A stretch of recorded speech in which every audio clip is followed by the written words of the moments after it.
Hello दोस्तों, स्वागत है आपका आज के एक और नए वीडियो में। छत्तीसगढ़ महिला परीक्षक का खुली और परिसीमित भर्ती से महत्वपूर्ण क्वेश्चन का सीरीज़ में। तो बिना देरी करते हुए शुरू करते हैं पहले क्वेश्चन से। नोनी सुरक्षा योजना का नोनी सुरक्षा योजना के लिए पात्र हितग्राही के आवश्यक है तो छत्तीसगढ़ निवासी होना, गरीबी रेखा के परिवार से होना चाहिए और अधिकतम 2 बालिका तक। उपरोक्त सभी इसका राइट आंसर है। बेटी बचाओ बेटी पढ़ाओ का मुख्य उद्देश्य है।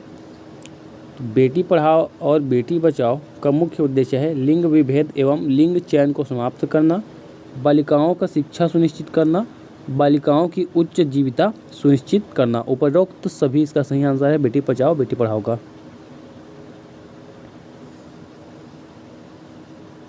मातृ वंदना योजना अंतर्गत हितग्राही को राशि प्रदान की जाती है।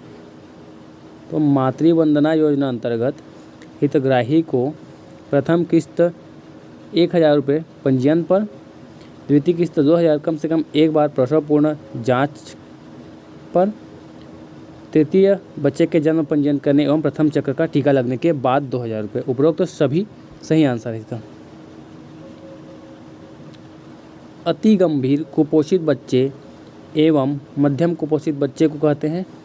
तो अति गंभीर कुपोषित बच्चे एवं मध्यम कुपोषित बच्चे को SAM WAMAM कहते हैं। ए ऑप्शन इसका सही आंसर है। लगभग 16,015 भारत सरकार द्वारा बेटी बचाओ बेटी पढ़ाओ योजना 100 जिलों में लागू किया गया। तो कब लागू किया गया? तो 22 तारीख पहला महीना 2015 यानी कि 22 जनवरी 2015 को बेटी बचाओ बेटी पढ़ाओ योजना 100 जिलों में लागू किया गया। नोनी सुरक्षा योजना के लिए पात्र हितग्राही के आवश्यक हैं।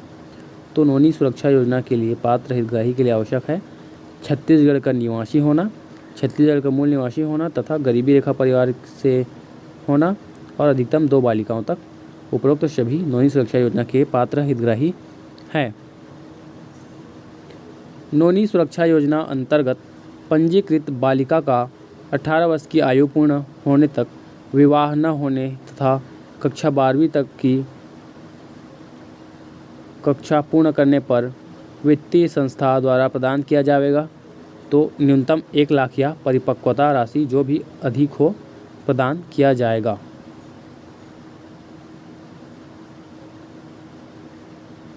सक्षम योजना अंतर्गत योजना प्रारंभ से मार्च 2020 तक लाभान्वित किया गया है। तो सक्षम योजना अंतर्गत योजना प्रारंभ से मार्च 2020 तक 2747 महिलाओं 2747 महिलाओं के 17 करोड़ ऋण तक लाभान्वित किया गया है।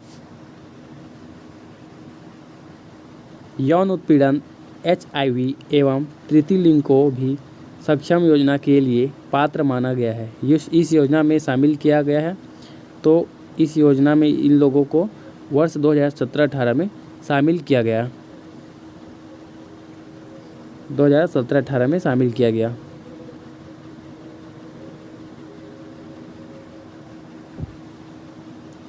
सक्षम योजना अंतर्गत पात्रता मापदंड में शामिल है। तो सक्षम योजना अंतर्गत पात्रता मापदंड में शामिल है विधवा, परित्यक्तता, अविवाहित, यौन उत्पीड़न एवं HIV पीड़ित महिलाओं तथा तृतीय लिंग को जोड़ा गया। 2017-18 में यौन उत्पीड़न एवं HIV पीड़ित महिलाओं को जोड़ा गया वर्ष 2017-18 में। नोनी सुरक्षा योजना अंतर्गत 5 वर्ष तक राशि प्रति वर्ष सरकार द्वारा जमा की जाती है। तो नोनी सुरक्षा योजना अंतर्गत 5 वर्ष तक 5,000 प्रति वर्ष राशि सरकार द्वारा जमा की जाती है। सखी वन स्टॉप सेंटर में सुविधाएं दी जाती है। तो सखी वन स्टॉप सेंटर में चिकित्सकीय सहायता, FIR, DIR, NCR दर्ज कराने की सुविधा, परामर्श सेवाएं, उपरोक्त सभी सुविधाएं दी जाती है। पोषण अभियान के घटक हैं। पोषण अभियान के 8 घटक हैं। पोषण अभियान के 8 घटक हैं।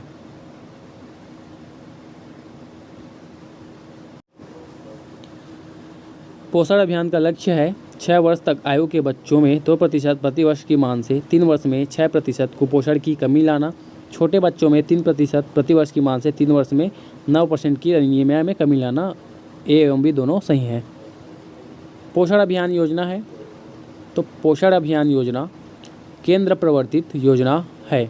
पोषण अभियान केंद्र प्रवर्तित योजना है। ए इसका राइट आंसर है। पोषण अभियान केंद्र प्रवर्तित योजना है। HIV संक्रमण का मुख्य साधन है। HIV संक्रमण का मुख्य साधन है संक्रमित व्यक्ति से असुरक्षित यौन संबंध, संक्रमित व्यक्ति से खून लेने से, संक्रमित व्यक्ति से सुई सीरीज के उपयोग से, संक्रमित महिला के गर्भ से। तो उपरोक्त सभी उसका सही आंसर है। एड्स विषाणु से होता है जिसका नाम है मानव प्रतिरक्षा की कमी विषाणु। प्रारंभ में इसका लक्षण तो प्रारंभ में इसके लक्षण का पता नहीं लगता। एड्स का पूरा नाम है तो एड्स का पूरा नाम है एक्वायर्ड इम्यूनोडिफिशियेंसी सिंड्रोम। इसका जन्म हुआ तो इसका जन्म अमेरिका में हुआ। एड्स का जन्म कहाँ हुआ तो एड्स का जन्म अमेरिका में हुआ। यदि आंगनबाड़ी कार्यकर्ता किसी नवप्रसूता के घर भेंट देने जा रही तो साथ में क्या लेकर जाएगी? तो वजन मशीन, ग्रोथ चार्ट, मातृ शिशु रक्षा कार्ड, उपरोक्त सभी लेके जाएगी। निम्न में से किस हितग्राही के घर आंगनबाड़ी कार्यकर्ता गृह भेंट देगी? तो गंभीर कुपोषित बच्चे, किशोरी बालिका, कम वजन के बच्चे। तो जन प्रतिनिधि डी इसका राइट आंसर होगा। निम्न में से किस हितग्राही के घर आंगनबाड़ी कार्यकर्ता सबसे पहले गृह भेंट देगी? तो नवप्रसूता महिला के घर आंगनबाड़ी कार्यकर्ता सबसे पहले गृह भेंट देगी। सामुदायिक सहभागिता की तकनीक है। सामुदायिक सहभागिता की तकनीक है त्वरित ग्रामीण आकलन, सहयोगी ग्रामीण आकलन, सहयोगी सीख आकलन। उपरोक्त सभी सामुदायिक सहभागिता के तकनीक है। महिला एवं बाल विकास विभाग द्वारा समुदाय का सहयोग लिया जा सकता है। तो कुपोषण मुक्त अभियान में, सामाजिक कुरीतियाँ तथा बाल विवाह टोन्ही को दूर करने में, आभा केंद्रों के बेहतर संचालन में, आंगनबाड़ी, आभा का मतलब आंगनबाड़ी है, विभागीय योजनाओं की बेहतर क्रियान्वयन में। उपरोक्त सभी। सृजनात्मक विकास गतिविधियाँ हैं तो सृजनात्मक विकास गतिविधियाँ हैं कागज या कपड़े का गेंद बनाना, गुलदस्ता बनाना, कोलाज कार्य। तो उपरोक्त सभी सृजनात्मक गतिविधियाँ हैं। सृजनात्मक विकास होता है तो सृजनात्मक विकास होता है चित्रों में रंग भरने से, तोरण या माला बनाने से, मिट्टी के खिलौने बनाने से। उपरोक्त सभी से सृजनात्मक विकास होता है।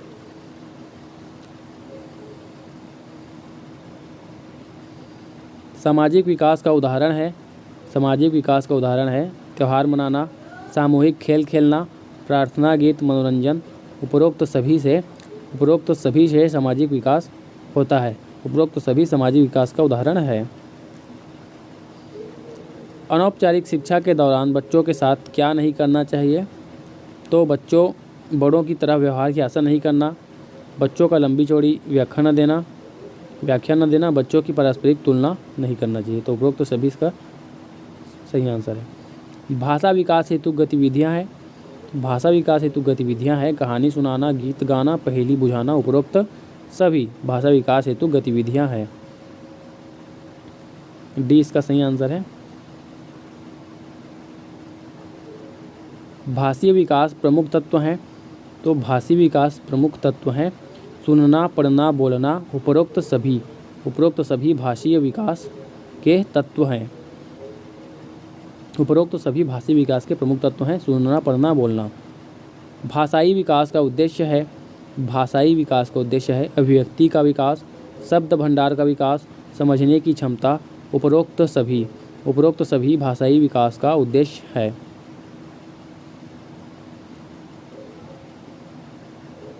संज्ञानात्मक विकास में मुख्यतः किन इंद्रियों के विकास हेतु गतिविधि कराया है? तो संज्ञानात्मक विकास में मुख्यतः आँख, कान, नाक, त्वचा उपरोक्त सभी इंद्रियों के विकास हेतु गतिविधि कराया जाता है।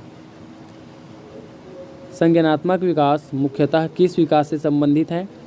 तो संज्ञानात्मक विकास मुख्यतः ज्ञानेंद्रियों का विकास, शारीरिक, भाषाई उपरोक्त सभी विकास से संबंधित है। उपरोक्त सभी विकास से संबंधित है। संज्ञानात्मक विकास को और किस नाम से जाना जाता है?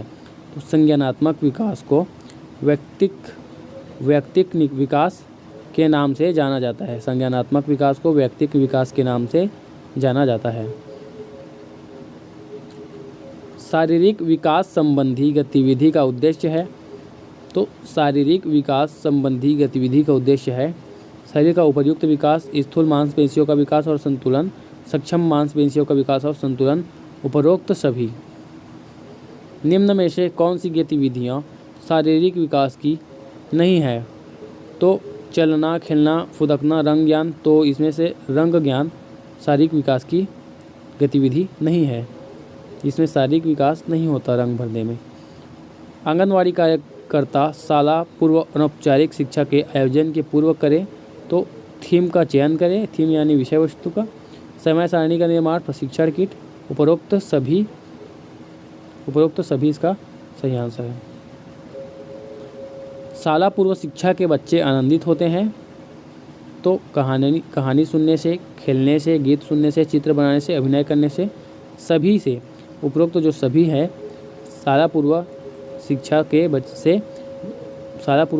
बच्चे आनंदित होते हैं। उपरोक्त सभी से। शाला पूर्व अनौपचारिक शिक्षा अप्रत्यक्ष उद्देश्य है। तो बच्चों में शाला छोड़ने की प्रवृत्ति में कमी लाना, बच्चों का मनोरंजन कराना, प्रेरक माहौल तैयार करना। उपरोक्त सभी इसका सही आंसर है। शाला पूर्व शिक्षा का आयोजन आंगनबाड़ी केंद्र में किया जाता है।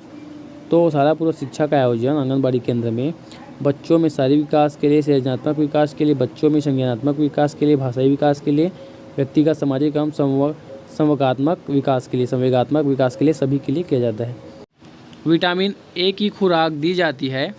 तो विटामिन ए की खुराक आँखों की रोशनी के लिए दी जाती है। विटामिन ए की खुराक आँखों की रोशनी के लिए दी जाती है।